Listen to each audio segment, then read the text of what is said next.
मुख्यमंत्र्यांच्या उपस्थितीत 13 आखाड्यांची बैठक झालेली आहे।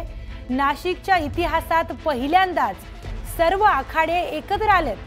देशभरातून आखाड्यांचे राष्ट्रीय अध्यक्ष या बैठकीला येणार आहेत। तर मुख्यमंत्री देवेंद्र फडणवीस कुंभमेळ्याच्या तारखांची घोषणा देखील करणार आहेत। भाजप आध्यात्मिक आघाडीच्या तुषार भोसलेंनी ही माहिती दिली आहे। तर मुख्यमंत्री देवेंद्र फडणवीस या 13 आखाड्यांची बैठक घेणार आहेत।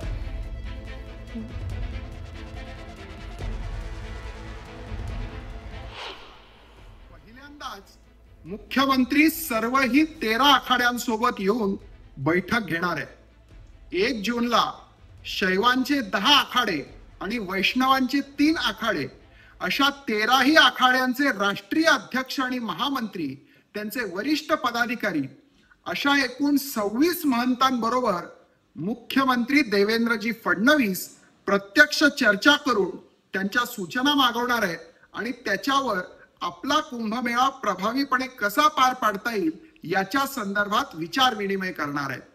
त्याच सोबत 1 जूनलाच नाशिक कुंभातल्या सर्व स्नानांच्या तारखांची सुद्धा घोषणा पुरोहित संघाच्या उपस्थितीत माननीय मुख्यमंत्रीजी करणार आहेत। त्याच्यामुळे देशभरातून येणाऱ्या साधू महंतांचं स्वागत करण्यासाठी आम्ही सर्वजण उत्सुक आहोत।